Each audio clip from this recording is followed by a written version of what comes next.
For Pacifica Radio, I'm Christina Onnested. A ceasefire between Israel and Hamas in Gaza was extended for another day. Hamas released 16 hostages Wednesday, and Israel released 30 Palestinian women and children. International pressure has mounted for a permanent ceasefire after nearly 8 weeks of Israeli bombardment and a ground campaign in Gaza that's killed some 15,000 Palestinians, uprooted more than 3/4 of the population of 2.3 million, and led to a humanitarian crisis there.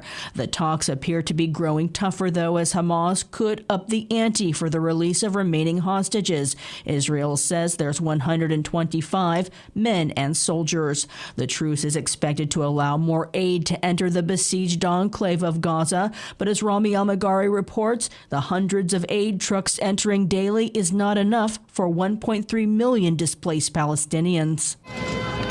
Here at the Mayar al-Khalij cooking Gaza station in the Musadar village in Middle Gaza Strip, hundreds of local family heads, including male and female, continued to line up to fill in gas canisters. Muhammad is head of an extended family from the Al-Musadar village. People have been waiting here for the past 72 hours. As you see, both male and female are here. People's lives are turned upside down here as they make firewood to heat tea and cook food, waiting. Ahmad is a displaced resident of Gaza City. He now stays in the Nusayrat refugee camp in Middle Gaza Strip.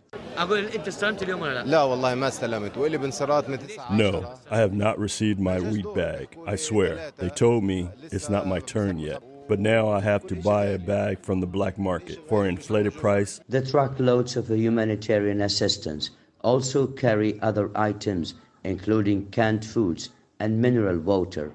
Yet many households told Pacifica that they have not benefited from those supplies. For Pacifica Radio, I am Rami Al-Magari in Gaza. In Jerusalem, a gunman opened fire at a bus stop today, killing at least 3 people and wounding several others, according to police. Hamas's armed wing claimed the attack as retaliation for the killing of women and children in Gaza and other Israeli crimes. This follows Israeli forces killing 4 Palestinians in the West Bank, including 2 boys and 2 militants. NATO foreign ministers renewed their support for Ukraine at a meeting in Brussels. They pushed back against claims of donor fatigue among NATO allies, saying Russia's weaker since the invasion, while Ukraine is more united and closer to becoming a member of the Western Military Alliance, along with Sweden. Christopher Martinez reports. NATO Secretary General Jens Stoltenberg said there have been no major changes on the front lines over the last few months, but he says there are other measures of success besides square meters.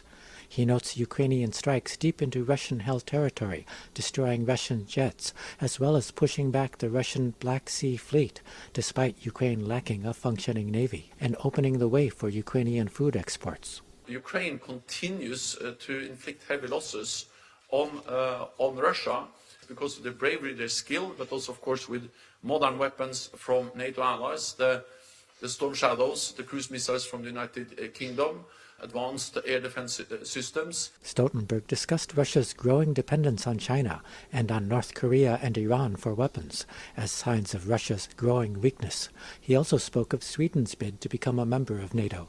He says Turkey's President Erdogan, who had opposed Sweden's application, has submitted it to the Turkish parliament for ratification, which he expects to come soon. Reporting for Pacifica Radio News, I'm Christopher Martinez. COP28, the annual global summit to negotiate climate change policies, kicked off today in Dubai. Presiding President Sultan Al-Jaber opened by urging world leaders to look for ways to ensure the inclusion of the role of fossil fuels in climate talks. I know there are strong views about the idea of including language on fossil fuels and renewables in the negotiated text.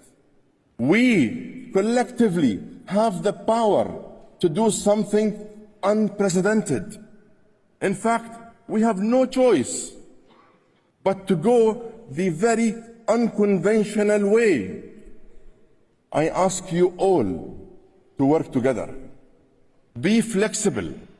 Find common ground. Come forward with solutions The pressure to phase out fossil fuels is mounting on the oil company chief as the planet keeps smashing record heat this year. Reports published ahead of COP28 linked efforts by the United Arab Emirates national oil company ADNOC to push fossil fuel sales. At the same time, its CEO was meeting to curb climate change, Sultan Al-Jaber.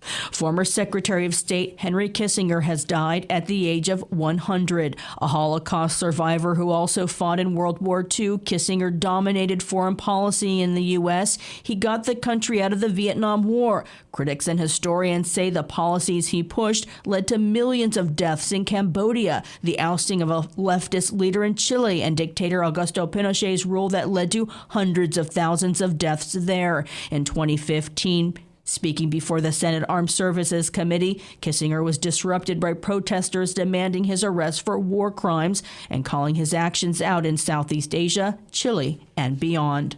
I'm Christina Onestad reporting for Pacifica Radio.